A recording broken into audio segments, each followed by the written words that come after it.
Baik, izin mengingatkan untuk para peserta, sisa waktu untuk case building tersisa 5 menit 18 detik lagi.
Baik, izin mengingatkan waktu untuk penyusunan case building tersisa 3, 2, 1.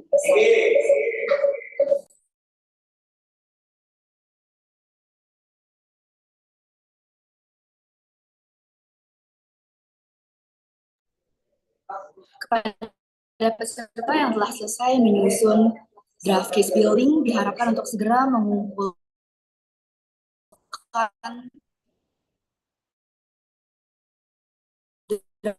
draft ke, ke dalam ada kolom chat.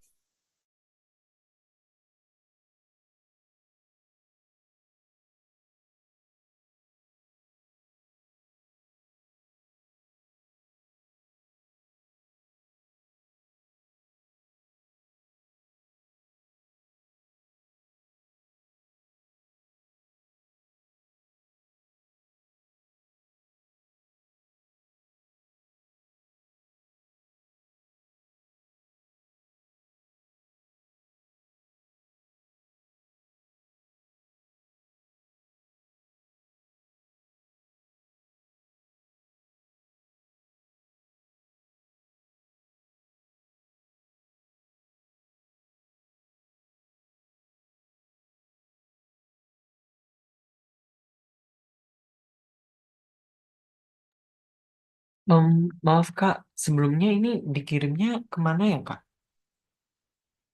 untuk draftnya?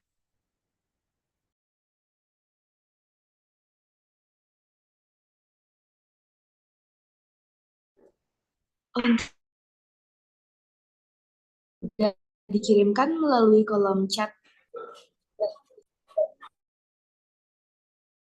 Halo Kak, maaf aku baru buka linknya dan kayaknya aksesnya belum kebuka deh Kak, soalnya eh, opsi buat nambahin filenya nggak bisa diklik. Atau mungkin itu ya, mistake dari apa ya?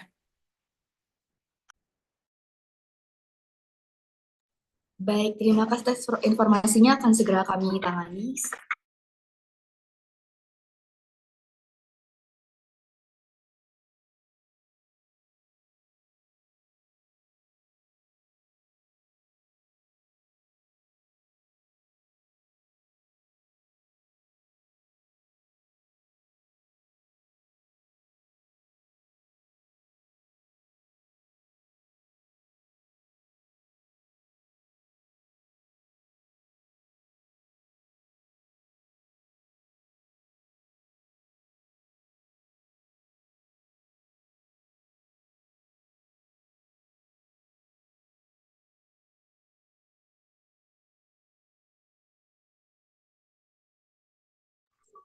Boleh di-refresh untuk link yang telah dibuka, kemudian bisa dilihat apakah sudah bisa mengumpulkan file atau belum.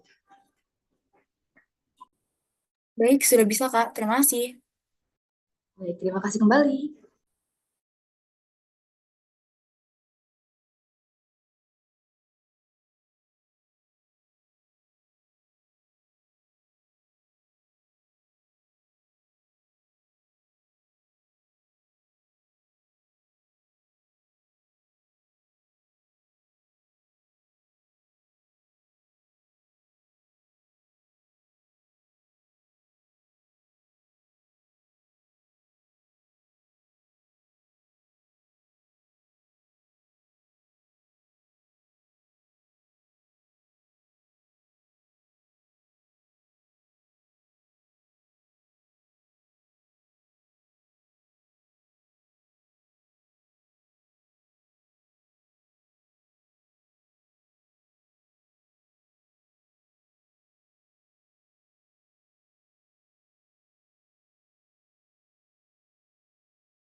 karena seluruh peserta telah mengirimkan prosesi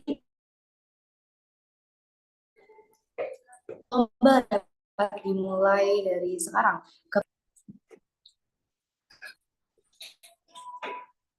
Apakah untuk Ibu Riantini, Kak Mirza, serta Kak Devriansyah sudah berada pada Zoom meeting ini?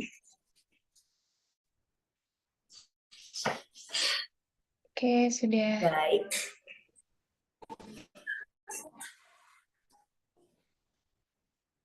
Oke, maka untuk seluruh peserta setelah ini dapat menyampaikan speech-nya mengenai Chrono-Geostrategic Earth, Understanding Landscapes to Shape Future Energy and Sustainability. Dimulai dari peserta pertama, apakah sudah siap? Siap, Kak. Baik, kepada operator dapat dipin untuk peserta beserta penghitungan waktunya. Oke. Kepada Dewan Juri, apakah suara peserta dapat didengar? Oke, bisa. Terima kasih. Baik, hitungan mundur akan dimulai dalam 3, 2, 1. The Earth is what we all have in common by Wendell Berry. Good afternoon, ladies and gentlemen, my honorable judges, and my dearest viewers. It is an honor to be here today. My name is Regita Satarigan, and I'm from Senior High School number 2 in Bengkulu City. This afternoon, I'm back with a new team that I'm excited to share with you. Ladies and gentlemen, when I first saw the team, Chrono-Geostrategic Earth, Understanding the Legacy of Ancient Landscapes to Shape Future Energy and Sustainability, I thought it sounded a bit complicated, and maybe you also thought the same. But when you break it down, it's actually much more simple. What really comes down to this is how can we learn from the Earth past, the landscapes, the resources, and the way people live to help us make smarter choices for energy and the environmental today and in the future? Let me start with another simple question. Ladies and gentlemen, would you ever drive to a place you have never been without checking your Google Maps or GPS? For me, of course not. So, why do we sometimes ignore the map that's already been laid out for us? I'm talking about the map written into the landscape, fossils, and ancient human system we have on Earth. For example, think about fossil fuels, coal, oil, and gas. These resources were formed over millions of years from plants and animals buried deep beneath the Earth's surface. They help us industrialize, modernize, and grow. But now we're seeing the consequences of using them too much. Actually, according to NASA, 2024 was the hottest year ever recorded, and the last 9 years have all ranked among the hottest in history. This is not just bad luck. It's the Earth reacting to what we have done by burning too much and taking too fast, also polluting carelessly. But here's where the past can actually give us hope. Did you know, ladies and gentlemen, that beneath the Sahara Desert, scientists have found evidence of ancient rivers? Interesting, right? Using space radar, NASA detected long-lost waterways buried under the sand in one of the driest places on Earth. This discovery tells us two things. First, the Earth's climate can change drastically over time. And second, if the climate changed before, it can change again. We have the chance to shape it for better or worse based on what we do now. And this is not just a warning. These discoveries offer a solution too. NASA's Power Project used satellite data to help cities and countries figure out where to build renewable energy systems like solar panels and wind farms. It's like Google Maps for green energy. This technology is already helping make renewable energy more efficient, showing us where the sun shines most consistently or where the wind blows strongest. Ancient civilizations also offer us wisdom.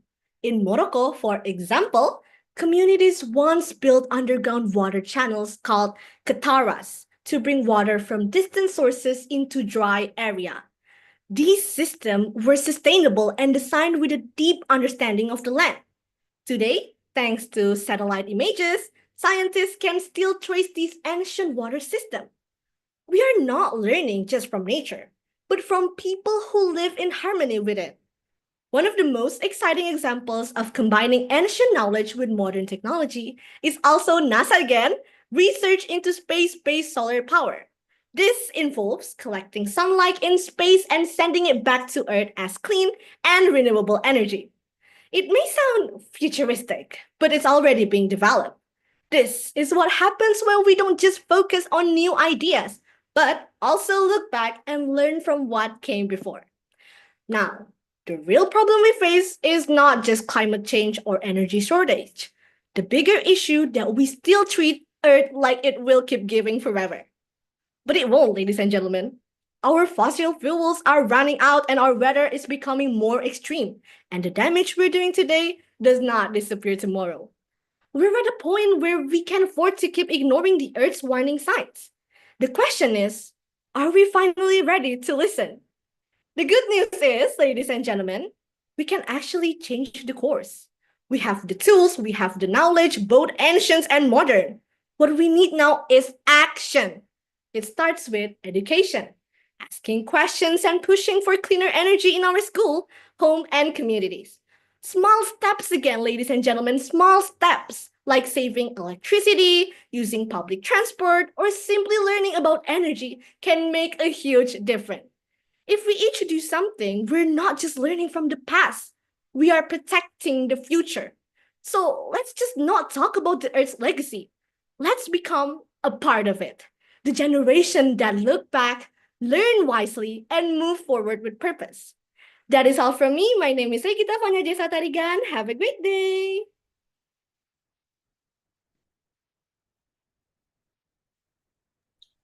Alright, thank you so much for the speech, Regita. Sekarang kita akan berlanjut ke agenda selanjutnya, yaitu Q&A dengan para dewan juri. Q&A dengan waktu 3 menit akan dimulai. Apakah Ibu Rianti sudah siap dengan Kak Devriansyah dan Kak Mirza? Baik, Q&A akan dimulai dalam waktu 3, 2, 1. Hey, hi, hello again, Regita. Yeah, first of all, I would like to congratulate to all the finalists that made it to this far. So it reflects your dedication, your commitment, and also refining your idea. Okay, maybe I'm not I'm not longer comment on pronunciation or the grammar and so on. So maybe I rather focus on exploring a deeper understanding of the given topics through a very, very short question. So you can answer with your with your argumentation and so on. So but please don't forget to pay attention to the time allocation for answering, Regita. So my very simple question for you is you already mentioned about the technology, modern technology like satellite imaging, artificial intelligence, help analyze the legacy of Earth's geological past for the future planning. So my question will be, so why is it important to consider both time, chronological, and also the space, geographical, in developing like sustainable energy strategies? That's all my question. Okay, first of all, thank you so much for the questions. In my point of view, it is important to look at our geological and also explorations to answer and see a better future, because it's like a lesson. We always look to the past to know what's going to happen in the future, because the future is filled with uncertainties. And I believe that what's written or what's have already happened always have a key point where we can actually took from it and actually make it into a better solution for the future. Because for me, the geological thing is really important with the futures of human. Because as you can see, we live in Earth and we haven't found a new planet to live. And we're constantly breaking our Earth. There is no other things that we can do except saving our Earth with what we can do. And because we're just a normal human, we are not like a scientist or anything, we can start with the smallest thing that I have already said. We can start with smallest action. We can do stuff in home, in school, in communities. And I believe that from these small movements, the governments and the big people will actually look forward to us more, and they will actually help us to create a better future for the next generation. Thank you. Okay, thank you, Regita. That's all from me. Okay, thank you, again, maybe for the question. Maybe from me, more on the content about. So you mentioned about like we need to use ancient knowledge, ancient practices, and the things that has happened in past to update ourselves to improve our society. But there are some people that say using those ancient knowledge is very outdated, and we should focus more on making better technologies and leave the past alone because it already has happened. So how would you convince the audience or convince those people that it is still useful today, especially when it comes to understanding how we can mitigate risk and also protect humans from natural disasters and improve our lives in on our earth. So yeah, that would be my question. Thank you, sir, for the answer. I think it's kind of funny for people who says that we have to look forward, making much more technology and not focusing on the past, when the past is actually the material, the lesson where we can take notes from to create a better technology. I mean, how can we know it is something new, it is something so modern if we doesn't know that if it exists in the past or not? I believe that through lessons and through giving examples about the simple thing, like we're learning from books. We're not learning with stuff that is going to happen in the future. We're learning for something that have been written before. And people need to understand that. We can start with a simple conversation. We can start with champagne, and we can do so much media spreading about that idea. And that is why I believe that as a modern person, it is important to look forward to the behind, because the future will not exist without a past. Thank you.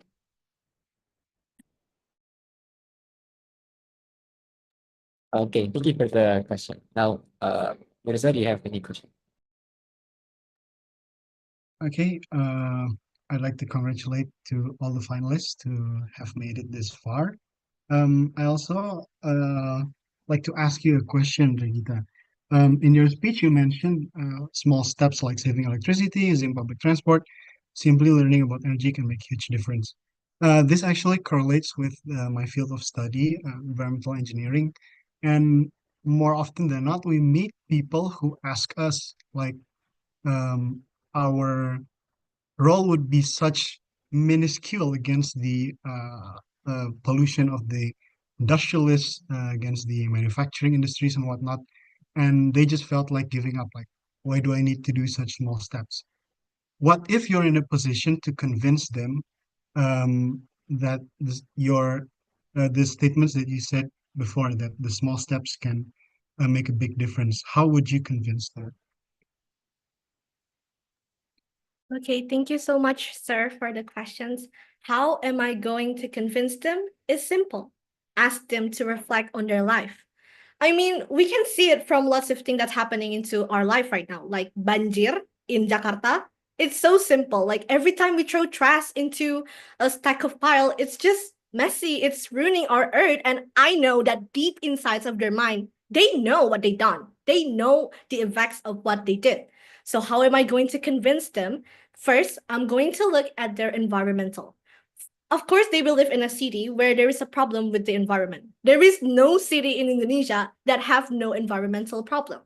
I will tell them and lessons them that what they did or the causes of what happening is something that actually can be connected to our daily life things, such as buying plastic straws, using plastic, and just using air conditioner every time. Even the smallest thing like that affects so many things. So I think the first step that I have to do to convince them is having a small talk. going into the lessons about their environmental, and also convince them on how to change their attitudes, how to change their mindset of stuff that small things cannot do big things, because that mindset is just ruined. That mindset is polluted. Thank you.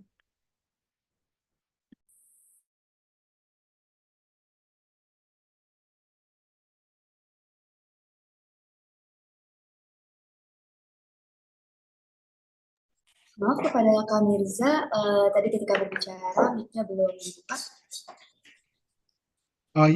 Thank you for your answer. I give my time back to the committee. Thank you.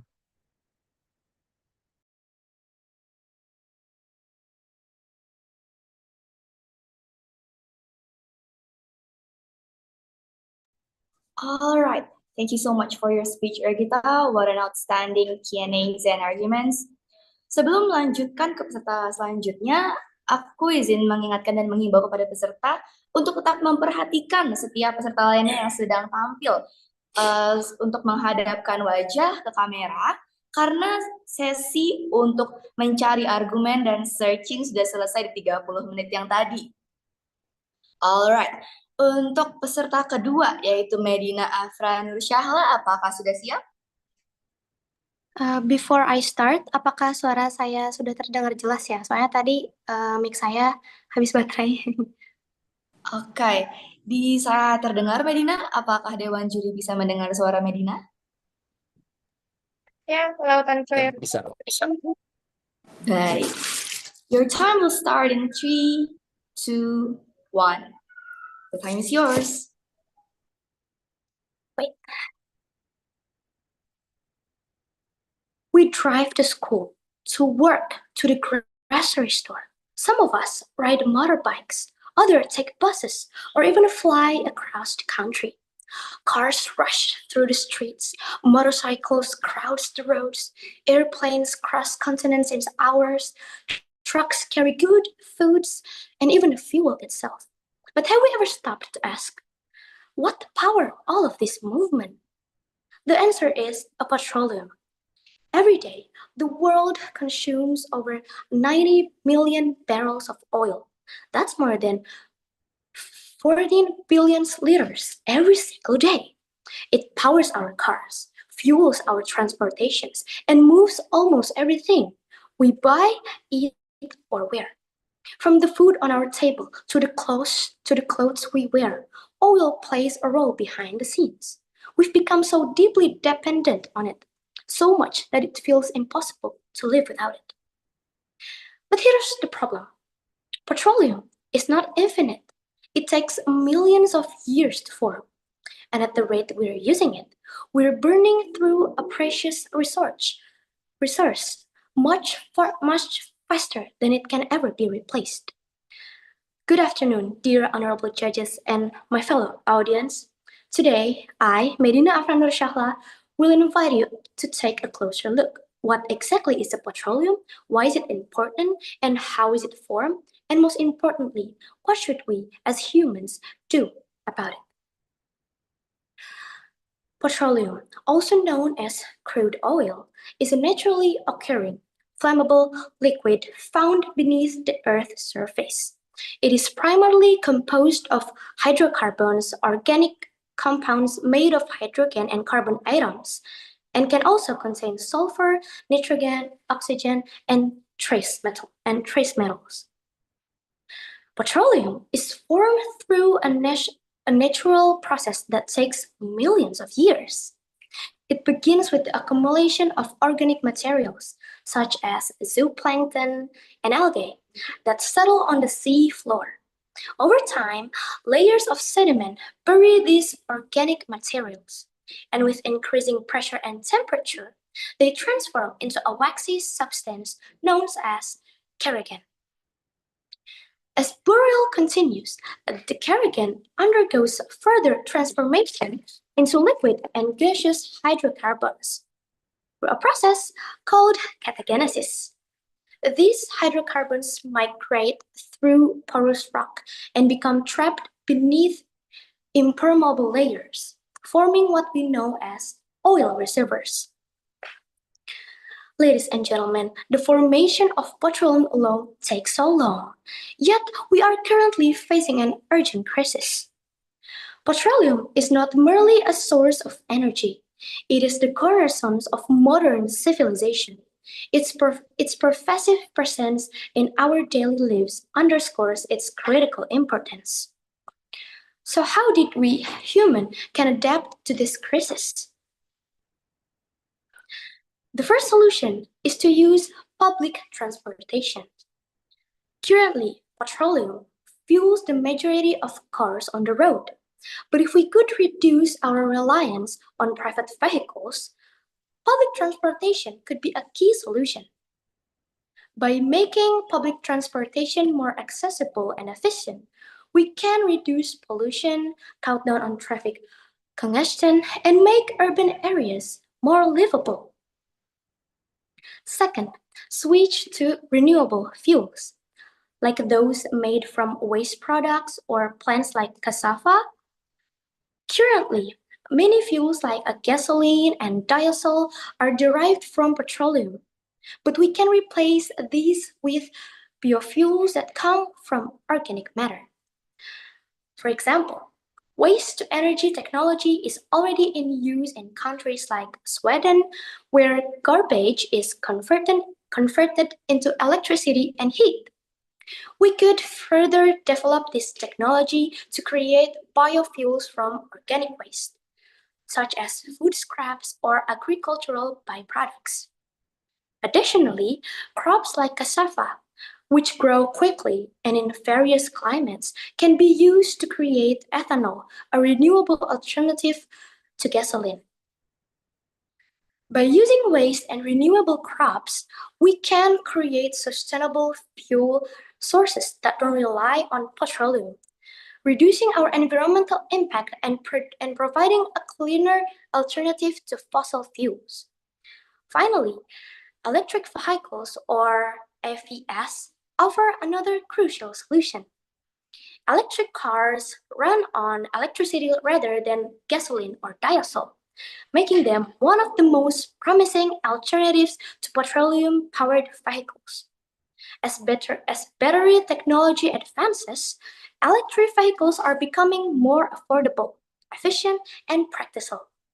Many countries, including Norway and the Netherlands, are already leading the charge by encouraging the use of EVs through intensive and building the necessary infrastructure. Electric vehicles don't produce harmful emissions, and they can be powered by clean, renewable energy, further reducing their environmental impact.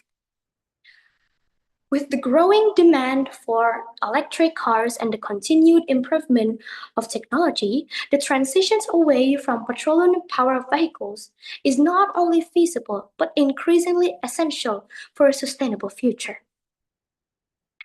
In conclusion, petroleum has undeniably shaped the modern world, fueling industries, powering our transportation, and enabling the growth of our economies. However, as we've seen this, its finite nature and environmental impact highlight a crucial turning point in our relationship with this resource. We cannot continue down a path of unchecked consumption without facing dire consequences for our planet. The time has come to embrace alternative renewable energy, electric vehicles, and public transportation systems that can help us reduce our reliance on petroleum. Let's work together to create a future that prioritizes sustainability, innovation, and the preservation of our environment for generations to come. Thank you for your attention, and let's take action for a brighter, cleaner future. Thank you.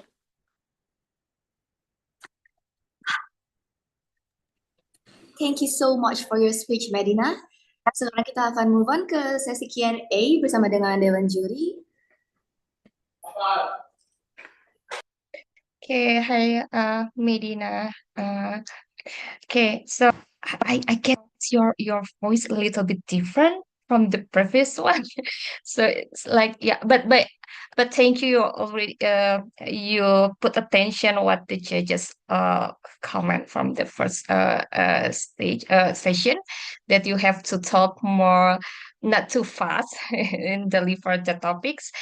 But yeah, maybe the tone of the voice is a little bit different with the previous one, but it's okay. So yeah, Medina, I listen your speech, and I'll read your document. You already state that how can human can adapt to this crisis. So your first solution is like using a public transportation, and so you have like five prioritize about the solution. So how so the human can adapt for the crisis. So I have like very short short question for you. So I consider all the finalists is Gen Z, right? Okay.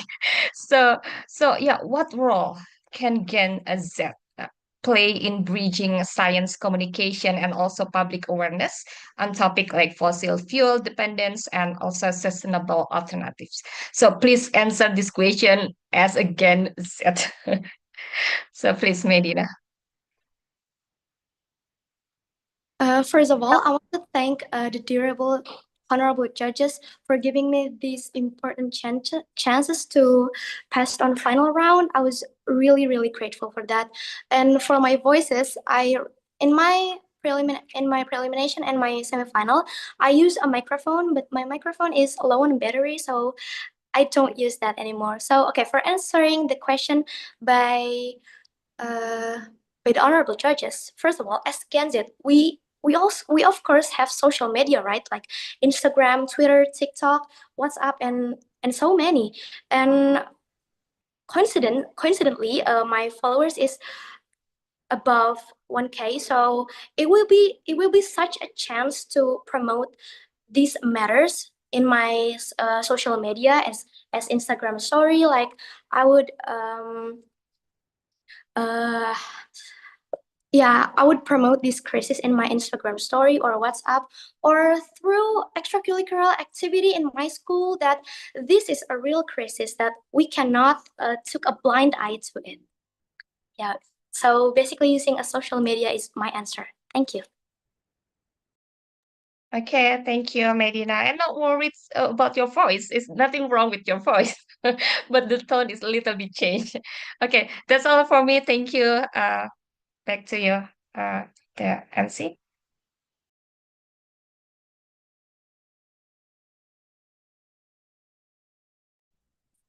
Okay. Thank you, Medina, for the speech. I think I want to ask a question regarding your speech.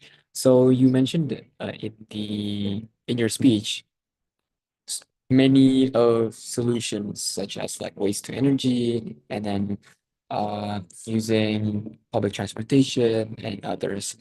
But I was quite interested in the waste to energy one. You gave Sweden as an example for that solution. But do you think a similar system like that could work in Indonesia? And if yes, how could it work, in your opinion?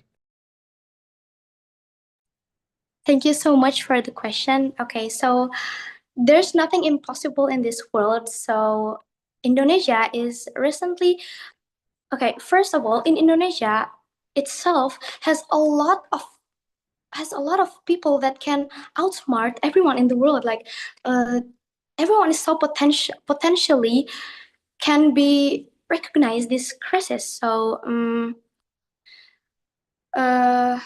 different from Sweden, that is a country that has SDA and SDM that is especially SDM that is mendukung, support these systems. Well, in Indonesia, I don't think it was applied to all people in Indonesia, but for our new generation, we are a revolutionary. We should be a revolutionary. Like there's a lot of people with a potential that can change this negative system to be more sustainable. Like there's a lot of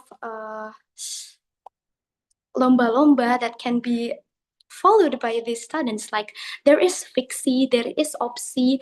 They can make Indonesia be upgraded and not downgraded like today. So yeah, it can if the human resources are potentially support the systems, and of course by the help of government too. Thank you.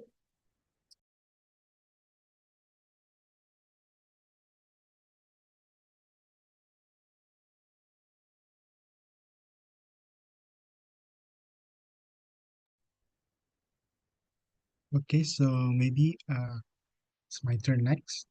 You mentioned before that EV is a viable solution for average people to take, to combat the problem that we're facing.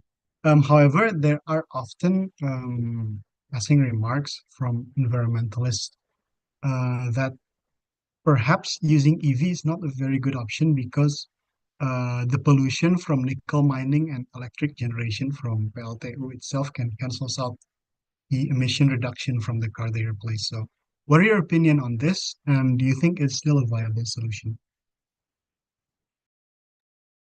From my own opinion, electric cars are also pricey, and not everyone can buy these electrical vehicles.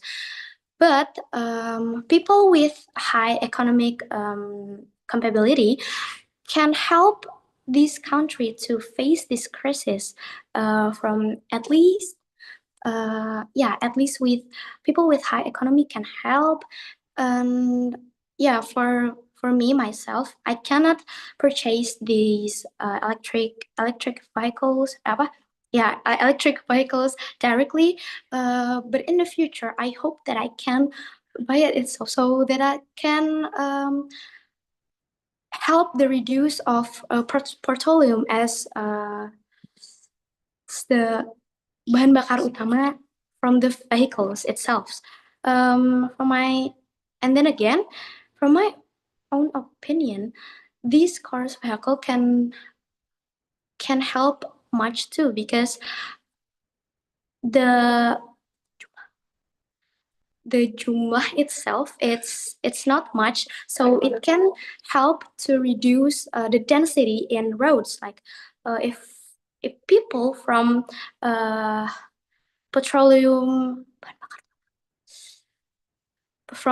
vehicles, petroleum energy denses the road, we can help it by turn it into a more electrical vehicle, so that the density on the roads can reduce, and for the globalization and global warming, and these petroleum can be more efficient. Thank you. Okay, thank you for your answer.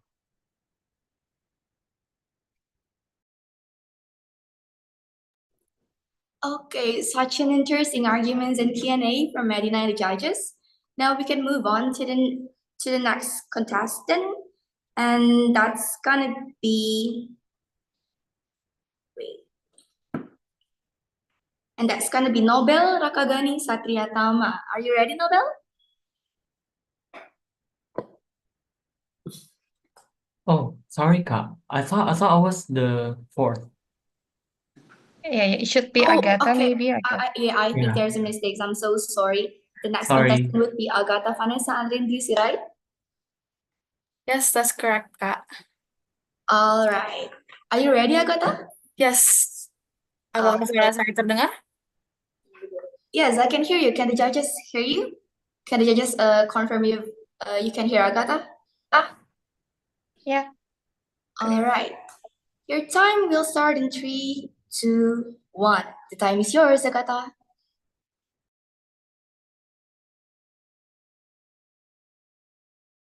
I'm sorry, your microphone is muted.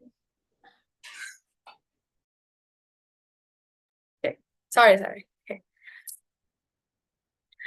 I still remember the moment I first learned about continental drift theory. It was in the 8th grade during a science lesson, and my teacher showed us a map of the world, then another one where all the continents were fitted together like puzzle pieces. And just like that, I was hooked. I thought, wait, you're telling me South America and Africa used to be connected? That the earth is moving beneath us all the time, even though we can't even feel it? Such a slow speed, you know? It was one of the first times I realized the planet isn't static. It's alive, changes. And those changes over millions of years shape everything. Where mountains rise, rivers flow, where we find oil, or even soil. And the more I learned about this, the more interested, the more fascinated I became. Because it wasn't just some science lesson or geological theory to me. It was a key to understanding the present. It explained why our world looks the way it does, and more importantly, why certain places may be hot or cold, and while others are vulnerable to drought or disaster. And that curiosity never left me. The concept of chrono-geostrategic Earth is about exactly that. It asks us to look deeper to the story of our planet, to understand how the rise and fall of mountains, the movement of tectonic plates, the birth of river systems have shaped not just geography, but our energy systems, even our cities. Assalamualaikum warahmatullahi wabarakatuh. Good day, Kernova. My name is Agata from 14 National High School of Jakarta. And today, I'll guarantee you, we'll go back in time, but not for nostalgia, instead for strategy. Because Mother Nature shows us hints for us on how to move forward as humanity. So what do we mean by chrono-geostrategic Earth? Well, at its core, it's about understanding how deep time evolution of the planet, millions, even billions of years of tectonic movement, erosion, climate cycles, and sedimentation has shaped not only our landscapes, but our modern day opportunities. For example, let's take the simplest example, fossil fuels, oil, gas, coal. They're not out there waiting to be discovered randomly. They're formed from ancient forests, swamps, seabeds that are transformed over hundreds of millions of years. Today's richest oil fields, like we can see from Arab, Middle East, Siberia, they are directly linked to conditions that existed in those regions during the old eras. But chrono-geostrategy goes far beyond fossil fuels. Let's take geothermal energy, shall we? We can only tap it in areas with high heat flow close to the surface, which often correlates with tectonic boundaries, just like Indonesia. Or wind energy. Our best wind corridors are shaped by mountains, coastlines, and plains that are formed by ancient tectonic uplift and glacial movement. Water resources, agriculture, and city planning are deeply affected by Earth's geological memory. Ancient river systems have left behind fertile soils and aquifers.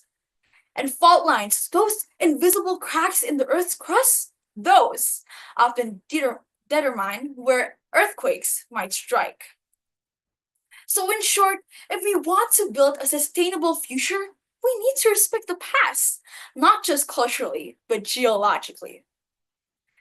Because the land that we live on is not a blank slate. It's not a blank draft. It's a record, a map, a memory. And that memory can help us decide where to invest in the energy transition and sustainable development. That's the power of chrono-geostrategy, not just looking about what's above the ground, but understanding the story below it and using that story to shape a smarter, more resilient future. We are not just normal people that live here.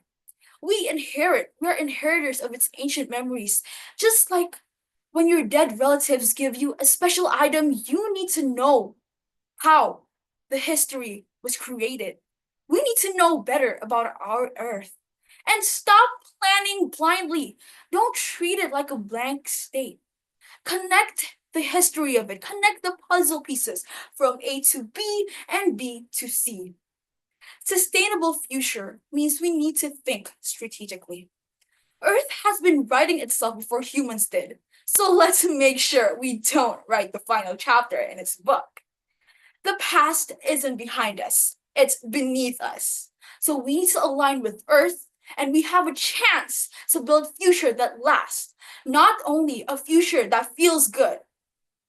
So when the Earth is speaking right now, it's time for us to listen.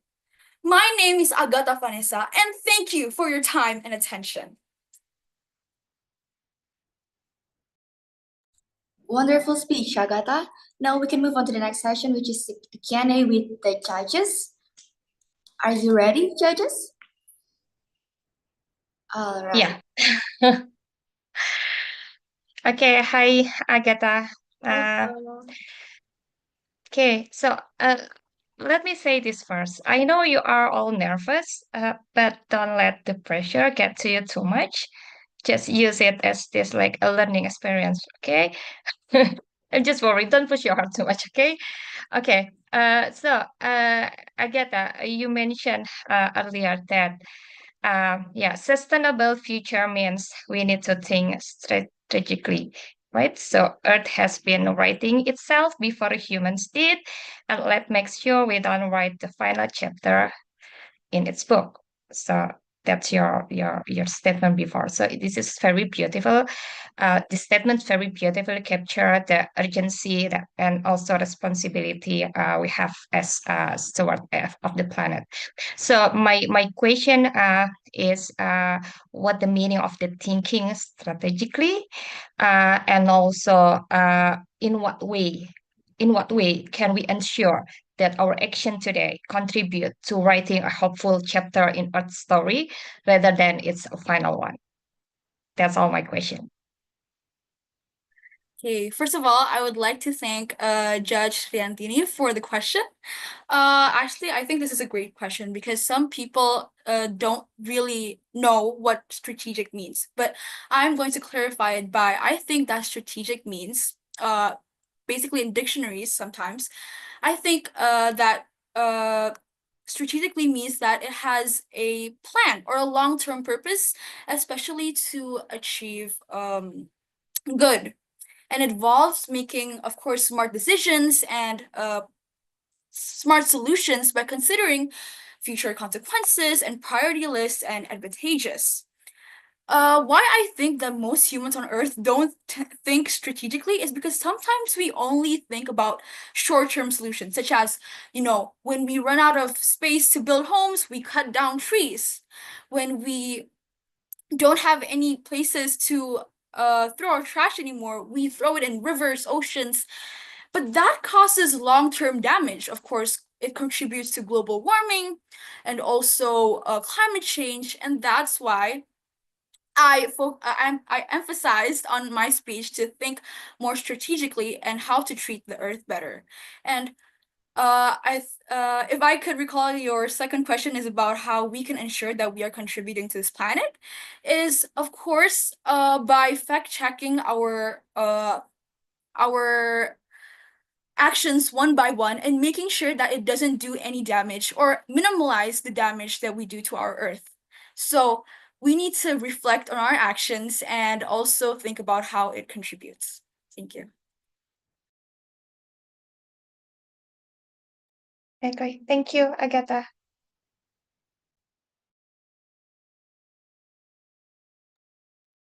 Okay. Thank you, Judge Anthony, for the question. Now, I want to ask a question for Agatha regarding your speech. Yeah. So you mentioned like your, let's say, your interest in the tectonic plates and how it moved and also formed what we call our whole Earth, right? But can you give me an example from your own experience or maybe from your own knowledge of a modern day risk that we might avoid if we understand the Earth's ancient past better? I'm sorry, pardon. A modern day risk that we might avoid? Yes, that's right. No, I mean the question, sorry. Oh yeah. Modern day risk, as in, let's for example, like what we experience nowadays, let's say, earthquakes or maybe volcanic eruptions and whatnot. Okay, so if we're talking about modern day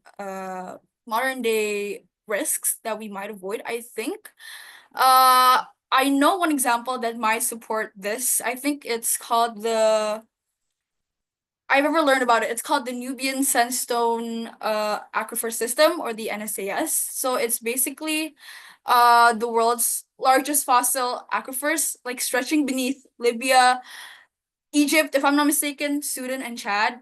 And it holds like ancient water and remnants. But the catch is that as Pangea breaks apart, it kind of creates sedimentary basins ideal for water storage. And now countries are rapidly extracting this. It's non-renewable, right? So it can run out, but they're using it to support agriculture and cities. So the strategic risk is like the water cannot be replenished on human timescales. So if nations don't cooperate, and if overuse continues, it could lead to water conflict. So what we could do differently is to use Earth history to map recharge zones, like what I mentioned in my speech before. We need to learn deeper into our Earth's history, and we need to design sustainable extraction models.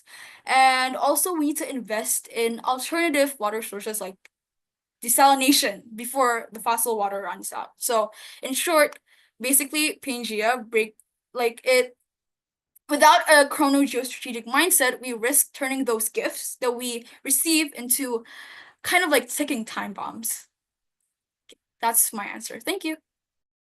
Okay, thank you so much for the answer.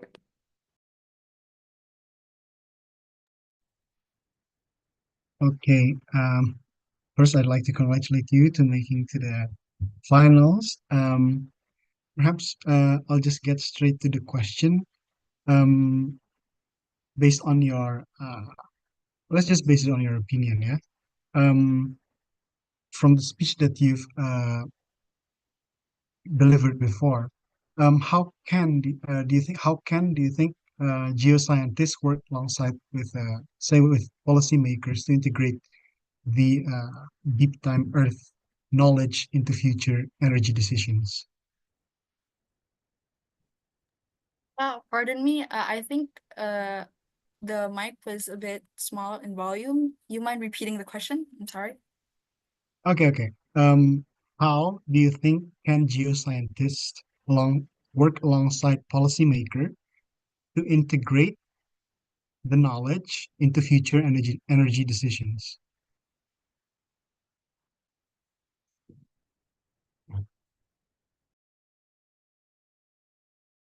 Okay. First of all, I would like to thank Mirza for giving me this question. I think this is an excellent question for bridging the gap, of course, between scientists and action, because they need to work together in order to cooperate the nations. I think one of the first actions that we can take is to translate. I'm sure that, academia and all this science knowledge could be complex. So I think we need to translate this into actionable insights, because geoscience is, of course, full of how do I word it? Deep time scales and technical jargon. And geoscientists must simplify this without oversimplifying. So they must explain this, but still with details. And second step is probably to co-design the policy from the start. So don't wait like for a crisis to strike, but geoscientists should, be embedded in urban planning, climate adaptation, and so many more. And I think one of the steps is to also build geoscience into like legal frameworks. So to push for environmental and resource policies that require like geological assessment before approval. So let's think about environmental impact assessments, but expanded to include geological histories like landslide forecasting and so many more. And I think one of the last steps that I could think about is collaborate, of course, on cross-border challenges, because many geological systems like rivers and fault lines, they don't respect natural borders. Like they don't recognize borders. And geoscientists can help create multinational frameworks that see Earth as one interconnected system.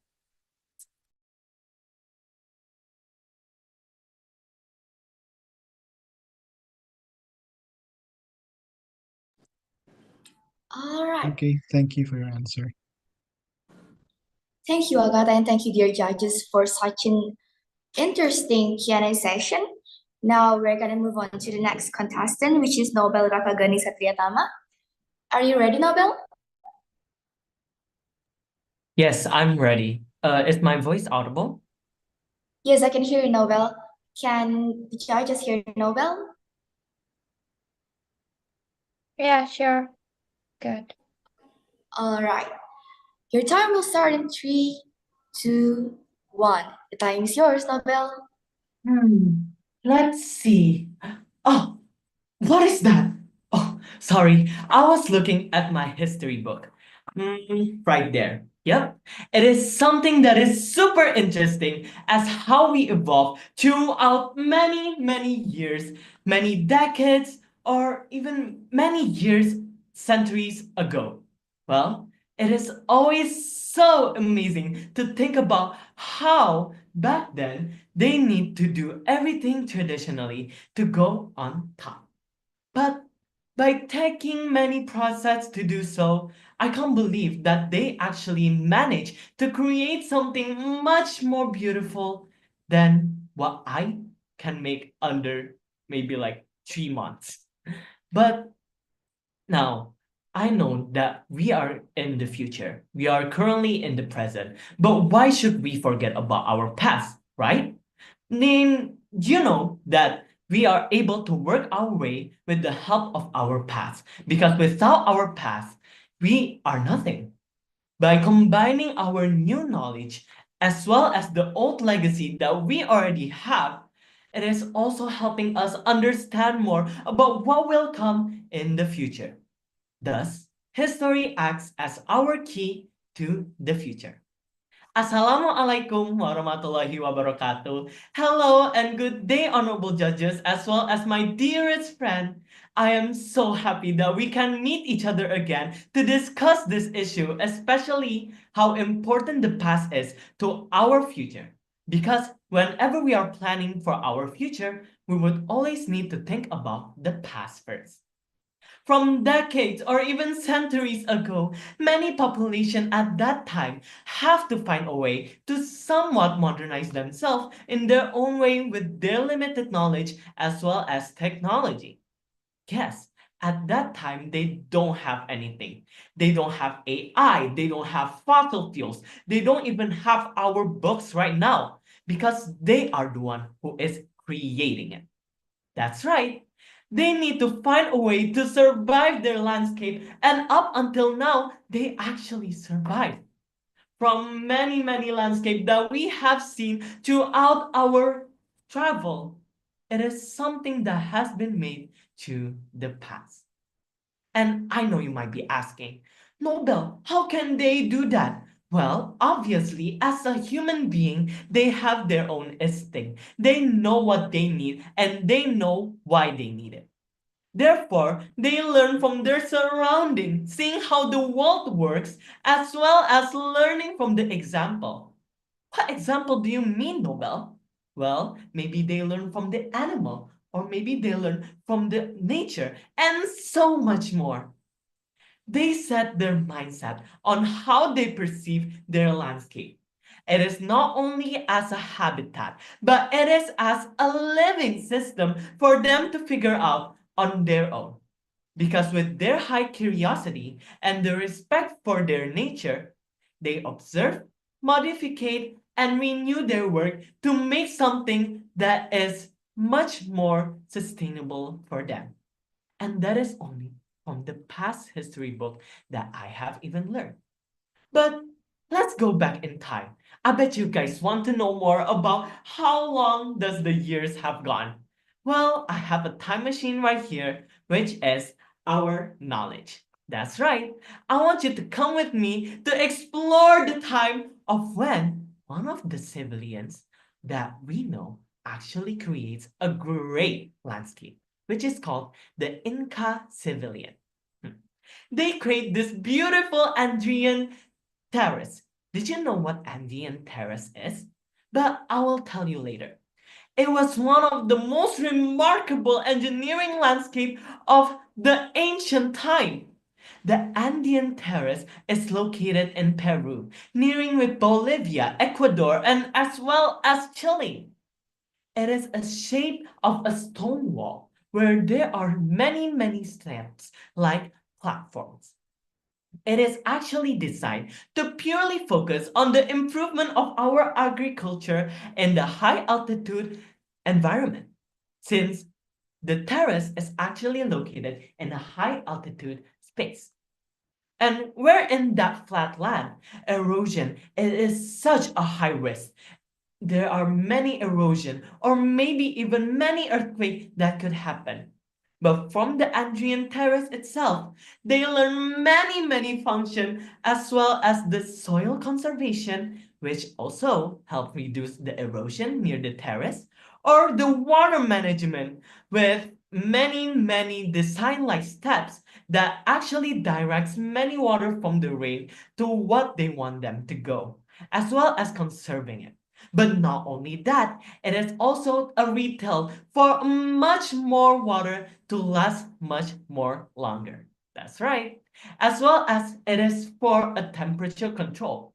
Did you guys know that the stone wall, it actually traps the heat and will release the heat at night, where at that time, the plant didn't get any heat from the sunlight, which means that it is helped the many plants that we already know, as well as maximizing the space for agriculture at that time.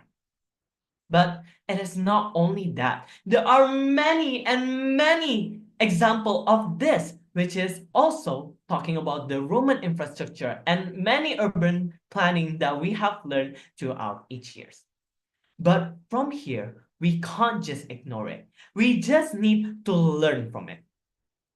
I guess what I want to say is that we need to listen to our environment. Just like how Beyonce says it in her song, listen to this earth. That's right. As well as we need to see the surrounding of our environment. Let's observe our environment and work with the nature itself. Instead of hurting the nature, let's create a much sustainable solution by observing it, modify it, as well as renew it. Because every sustainable solution is actually hidden in plain sight. As well as we need to be resourceful in what we have, as we all know that fossil fuels or maybe many stuff are not forever.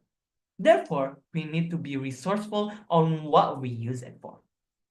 And lastly, many design of the landscape are actually for our resilience.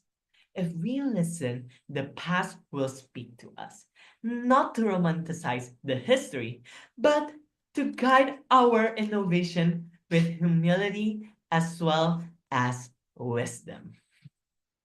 Now, as a teenager, as a Generation Z myself, I know that the past is not only written in paper, but it is also as a guide for us to innovate much more in the near future, especially since how we all know when we combine our past as well as combining our nowadays knowledge, we can learn and create something much better for all of us, for our future, for our habitat, and for our life.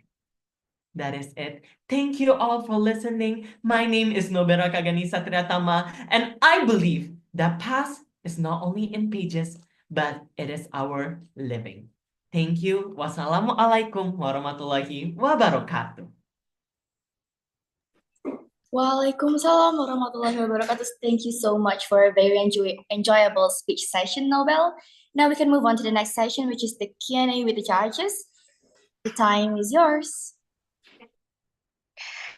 Hello again, Noel. I think you're not a good, not just a good storyteller, but also a good singer. Because yeah, you kind of singing between your speech. Okay, so yeah, Noel. As we listen from the previous presenter, that human is one of the drivers that can cause the changes in our environment. Okay, so did you agree with that statement? Okay, Yes. but the fact, yeah, but the fact that is the population number, it keeps increasing time by time. So how to make this sustainable happen? So in my opinion, the key is not only about the technological advancement, but maybe the strategic education. So please give your opinion about this statement. All right. Thank you very much, honorable judges, especially thank you for the judges as well as the committee itself for making me one of the finalists of this competition. But to answer that question, I think it is something that we should really talk about, especially since how back then they were also thinking about this as well. That's right. It is also from many infrastructure that they have made as well as urban planning. And from there, we're actually learning about how the ecology of the humans, correct? Now, as more people or more population evolves, there will be more and more people around us, correct?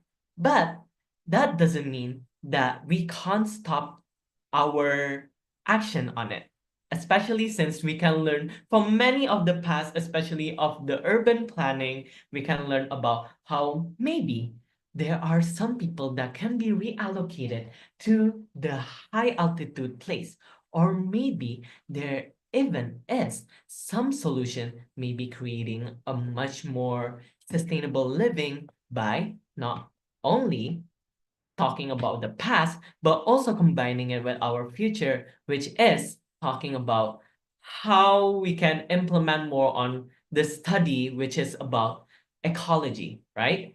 I want to be able to learn more about ecology, and I want to be able for many people of the population that is keep on increasing to be able to know what they need to do with their nature as well as what they should do to help our nature grow and have a sustainable living.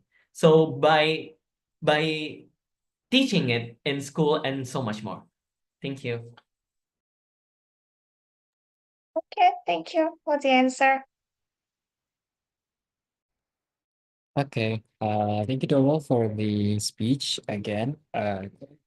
Welcome to the final stage, final batch of the speech. And in regards to your speech, I would like to ask a question about you mentioned about a lot about how the past civilizations they have certain, I'd say, practices and applications that we might use today, but maybe are long forgotten because maybe we're just too caught up with our technologies, with our IoTs or AI and whatsoever. But do you think that these civilizations, these ancient civilizations, were more sustainable than we are today? And if so, why or why not, in your opinion? All right. Thank you very much, honorable judges, for the question. I think it is actually a 50-50 thing because I know that at that time that there are less pollution as well as less contamination around us. So therefore, they are technically living what we call the sustainable living. But what I want to say is that by combining many past action as well as what we are doing right now, we can also achieve that sustainable living that we are talking about. Maybe we can learn about what I said, which is the Andrian terrace, that we can learn about how this stone wall can keep many heats. Therefore, we don't need to use technology, or maybe we don't even need a lot of fancy technology to create the heat to replant it. So therefore, it is much better for our living, correct? Therefore, I really suggest that instead of seeing it as the past is much more sustainable than the future, I really like to see it as something that we can learn from the past to make our future much more sustainable. That is it. Thank you. Okay, thank you for your answer.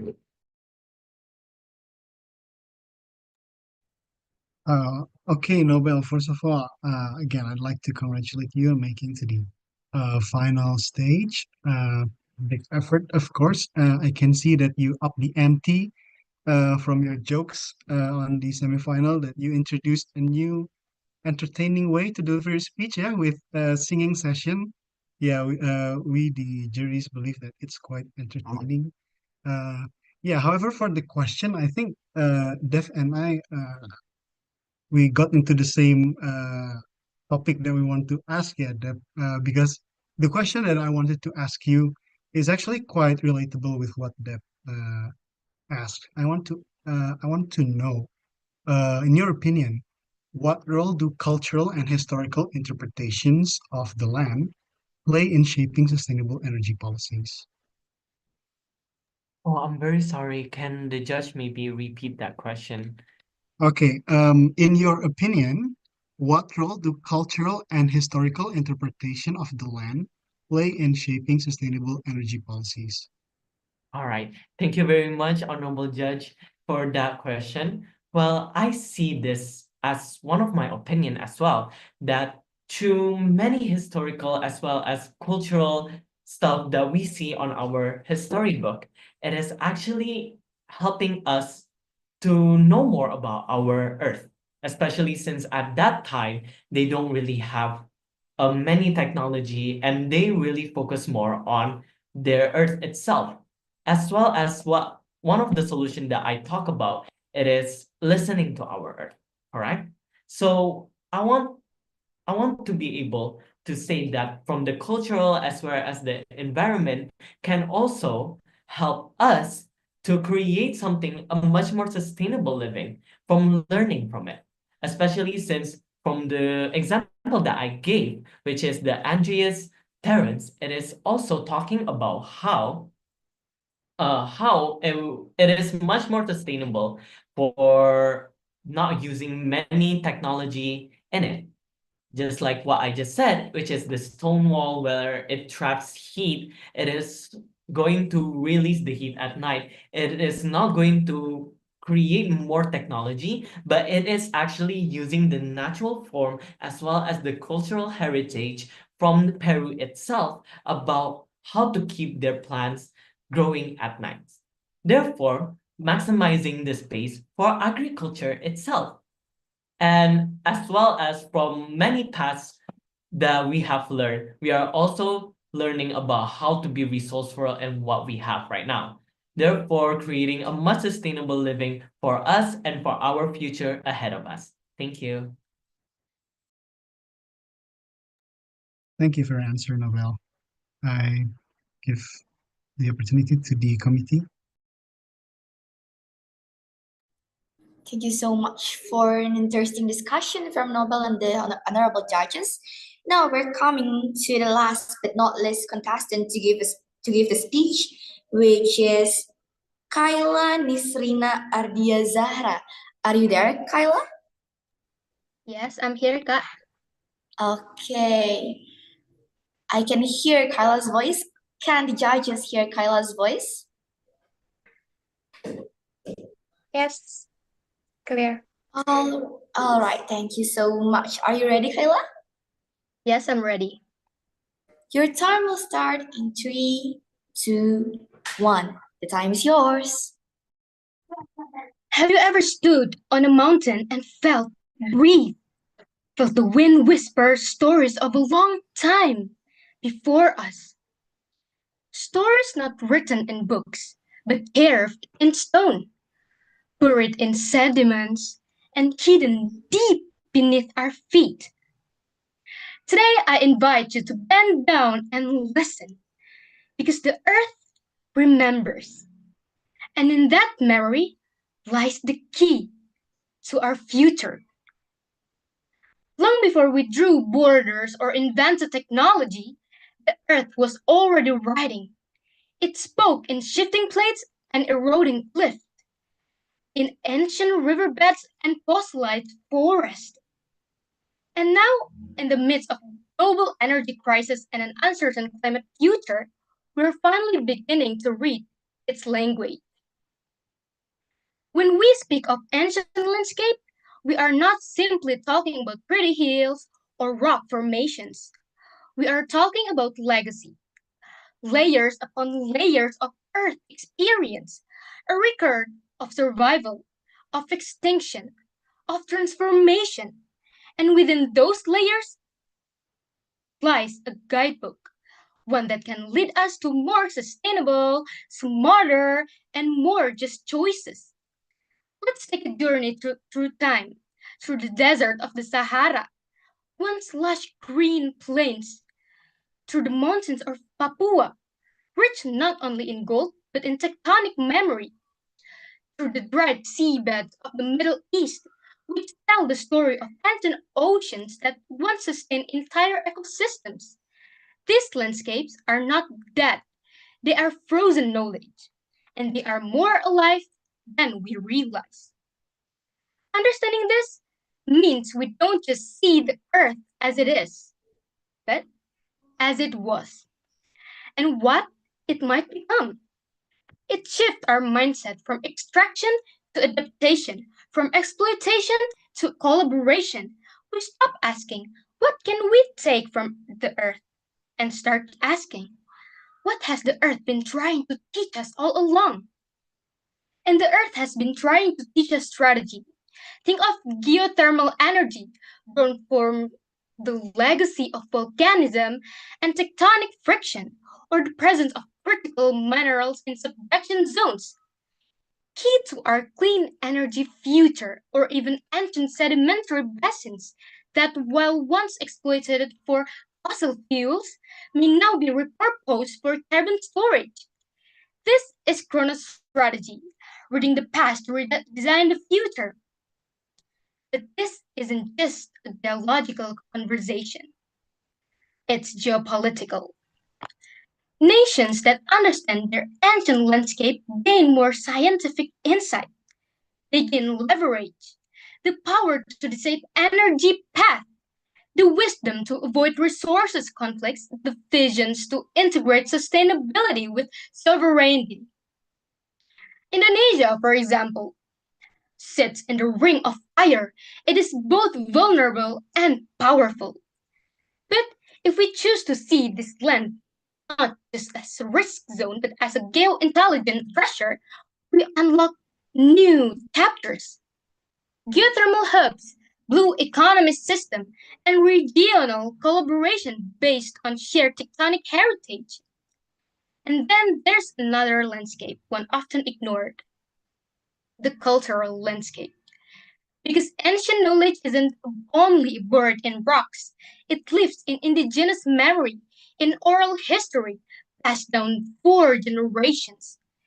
In mountains, in ritual sites, in traditional ecological practices. These two are archived, just written in a different alphabet. So, sustainability isn't just about minerals and heat flow. It's about respecting the wisdom that came before not only geological, but humanity. Because what good is green energy if it silences the voices of the land's first protectors? What good is progress if it paves over heritage? The intersection of biology and ethics is where true sustainability lies, not in efficiency alone, but in equality, not in speed, but in awareness. We are the first generation with the tools to see 500 million years into the past, through satellite, imaging, seismic data, radiometric dating, but we are also the generation that must decide, will we use that knowledge to dominate or to heal? Current thinking is radical because it is humble. It forces us to see ourselves not as owners, but as guests, not as master of the earth, but as part of its long unfinished story. We often talk about the Anthropocene, the age where humans left the biggest mark on earth. But what if we also consider the Geocene, the age where geology teacher teaches us how to live, where the Earth's own memory informs the decisions we make? Let us not forget, this planet has endured ice ages, meteor strikes, mass extinctions, and yet here it stands, resilient. But now, the question is no longer whether Earth can survive us. The question is, can we survive ourselves without it? If we continue to ignore the deep time lesson care in mountain ranges and basin floors, we risk repeating the same mistakes, short-term thinking, resource overuse, blind development. But if we embrace the long memory of Earth, we begin to design systems that respect limits, that follow patterns, that last. This is the power of ancient landscape. We are not just real lakes. They are references. They remind us that the planet works in cycles, not straight lines. That collapse often follows arrogance, and that resilience is born from learning, not conquering. And so I stand before you today, not just to share a speech, but to make a plea. To future geologists, engineers, policymakers, and dreamers, look down, look back, and then look forward. Study the layers, but also listen to them. Ask why the earth shaped itself the way it did. Ask how civilizations coexist with volcanoes, with drought, with earthquakes, because they did, and some still do. The solution we seek for the future are not floating in clouds. They are grounded, rooted, embedded in the earth memory. And if we are willing to understand, not just analyze, then maybe we can build not only energy system, but energy stories. Stories that honor the past, stories that power the futures, stories that speak not in kilowatts, but in wisdom. So the next time you see a boulder, a fault line, a canyon, pause. Bend down, place your hand on the earth, and whisper, what do you remember? Because when we begin to ask, the earth begins to answer. And when we finally listen, we begin to understand not only how to survive on this planet, but how to deserve it. Before I end my speech, I just want to say how happy and grateful I am to have the opportunity to share my thoughts with all of you today in this final round. My name is Kyla Ardia Zahra, and this speech reflects my belief in the importance of learning from the Earth's ancient landscape to shape a sustainable future. It's truly been an honor to present it here today. Thank you so much for your attention and for allowing me to be the part of this incredible journey. Thank you so much, and that's all from me.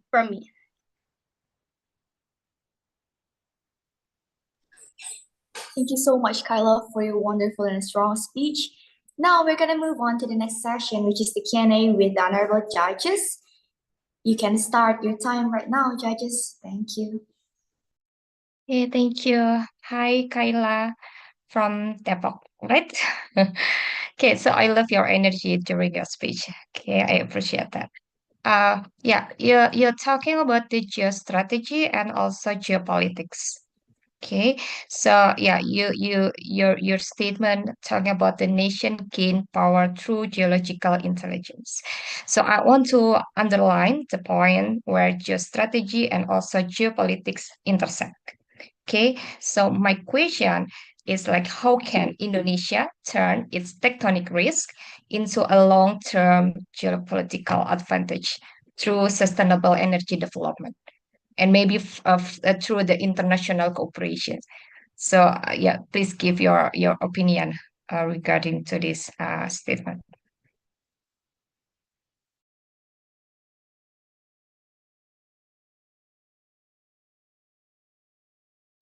So I would like to thank the judges for the question.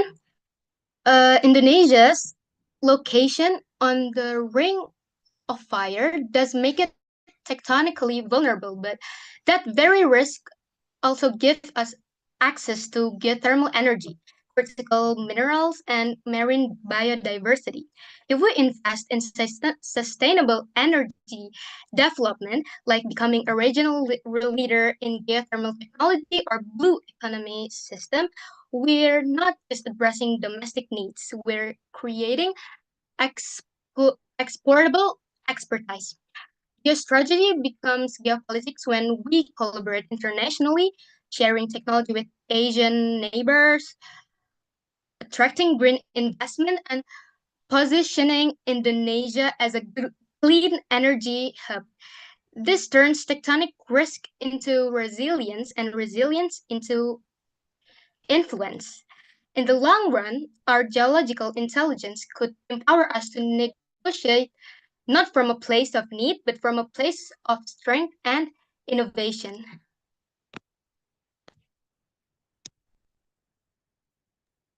Okay, thank you for the answer, Kyla. That's all from me. Okay, hi Kyla. Thank you so much for the speech that you have made. And for me, I would like to ask one of your speeches, one of the points that you made in your speech. It was regarding, I believe it was like same with the other judges. Question was about geostrategy and geopolitics. So you mentioned like how it could give a sense of power, a sense of like advantage to countries. And in terms of Indonesia itself, what uh, Indonesia itself could be a superpower if they use uh, the their geological conditions well. But what do you think we should achieve to what we should do to achieve that potential responsibly?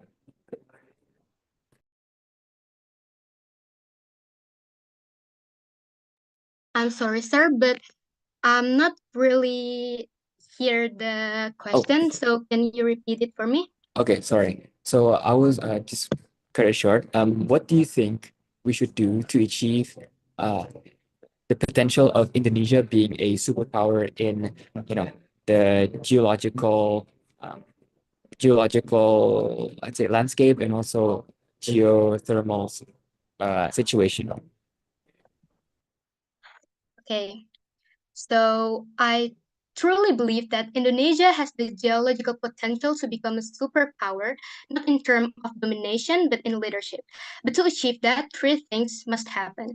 First, we need strong investment in education and research to raise a generation of geoliterate leaders, scientists, and innovators who understand our tectonic, volcanic, and marine system not just as risk, but as assets.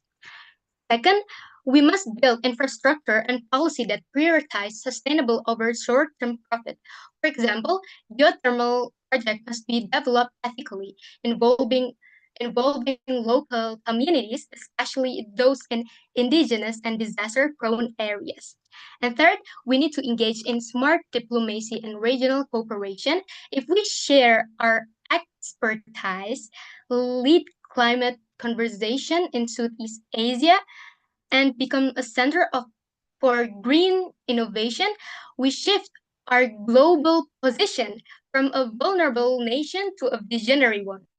It's not just about power, it's about responsibility, and Indonesia can lead not because of its size, but because of how wisely it listens to the land beneath its feet. Thank you. That's from me. Thank you so much, Kyla, for the answer.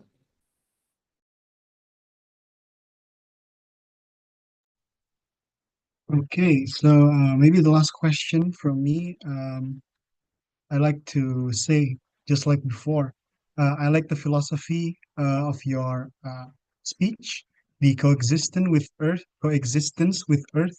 just like you put it, not as masters but as guests.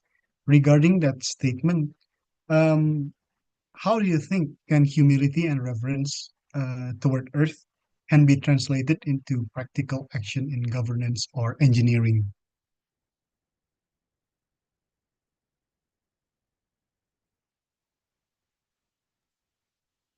Thank you so much, sir, for the question. I believe that humility is, and I believe that humility and reverence toward Earth can be translated into practical action when we embed ethical awareness into every level of decision making. In governance, it means shifting from extractive policies to regenerative ones, where environmental impact assessment are not just formalities, but actual tools for justice. It also means involving local and indigenous communities in land use decisions because they carry deep, place-based wisdom that modern systems often overlook. In engineering, it's about designing with nature, not against it. For example, building infrastructure that adapts to geological conditions rather than forcing the land to conform. Think of early warning system, earthquakes, resistant structures, or nature-based solutions like mangrove buffers. Humility in practice means asking, what does the land need, before asking, what can we build on it? And when we carry that mindset to our system, we begin to create a future that is not only innovative, but also respectful and resilient.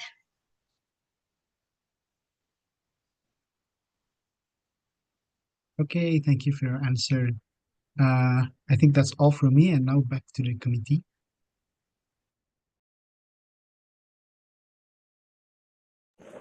All right, what an insightful discussion from Kyla and the judges. Okay, now that's the end of the speech session. Thank you so much for your outstanding speech, for your wonderful explanations, for your strong arguments. Let's give a round of applause to all of us here. All right. So, since that's the end of us, I would like to say thank you again for all of you that have managed to come and to reach this stage of the competition. Baik, sebelum kita akhiri dan kita lakukan sesi dokumentasi, mungkin ada yang mau menyampaikan kesan dan pesan bagaimana rasanya mengikuti kompetisi hari ini? Dari Noel, coba gimana Noel perasaannya hari ini?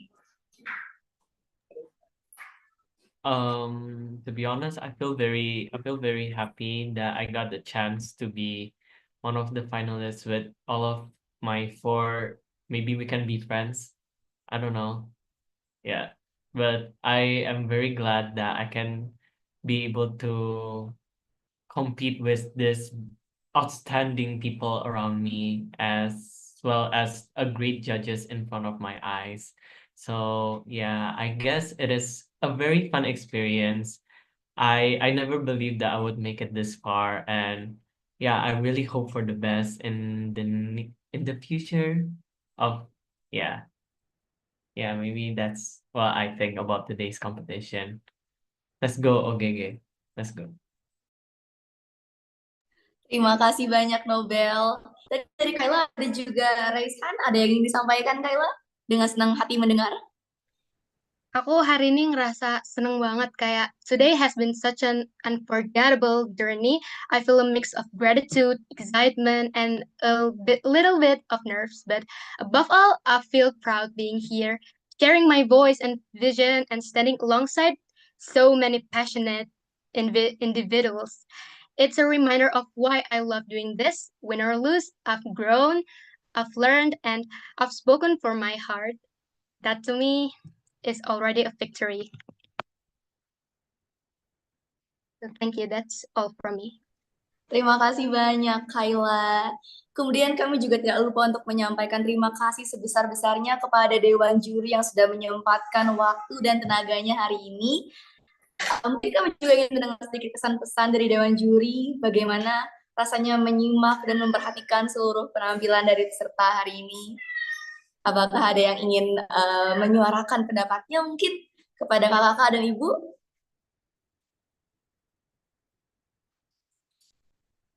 Dari Kak Deviansyah mungkin Kak. Oke, Atau siap. Ibu Riantini juga. Nanti sama yang lain juga ya, satu persatu. Oke. I think for me, today I've heard a lot of good speeches and good, I'd say, contestants in how you all try to convey the message, sesuai tema ya, sesuai tema in your own style. And I get to see each and every one of you tuh punya their own unique and also special way of communicating and also making the audience understand what they're trying to say. And I also know that there are subtopics, right, that you guys got to talk about. Yeah, the same, but at the same time, it's different because the content of your, of course, has to be different because it's has to have originality, right?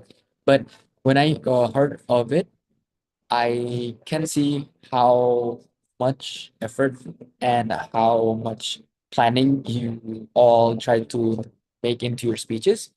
There are room for improvements, of course, in your next speech competitions, or let's say, for example, other competitions that require English, the English language. But in any case, this was a really nice session. It was a really nice platform for all of you to share your thoughts, share your opinions, and also share your arguments regarding the theme of chrono strategy for in OGG. But I guess I was really entertained in everyone's speeches today. So yeah, probably the other judges ada yang mau tanggapi about their experience today.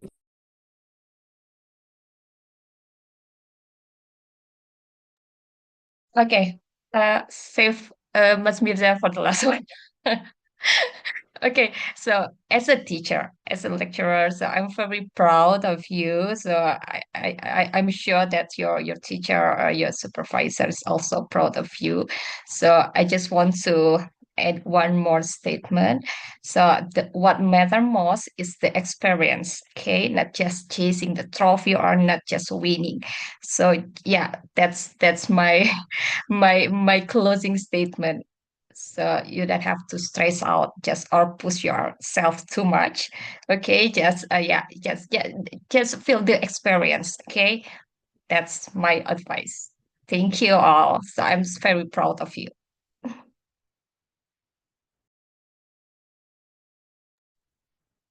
Well, as for me, as a former speech competitor as well, I'm just glad that I didn't join any competition with you guys because I might not win, you know.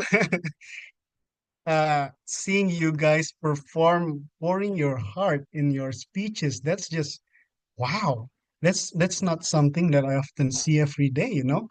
Um, it's an outstanding performance that you guys have put up, and I can assure you that us juries have been very, very uh, entertained. We've been, you know, we got to reflect on ourselves, and yeah, we certainly are proud of you guys with your work dedication so far until this very end of the journey.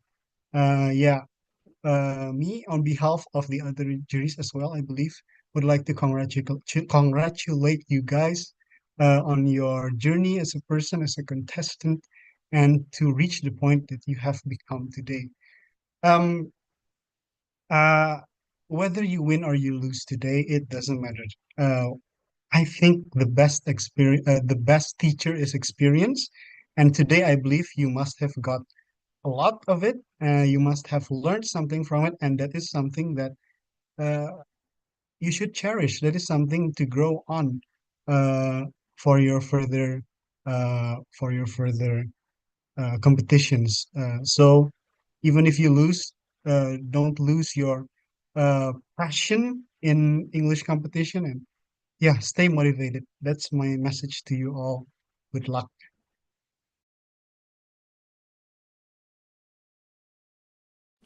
Thank you so much, the honorable judges. And just like what Kak Deviansya, Bu Riantini, and Mas Mirza had earlier said, before, we hope that this competition can become a memorable journey for all of you.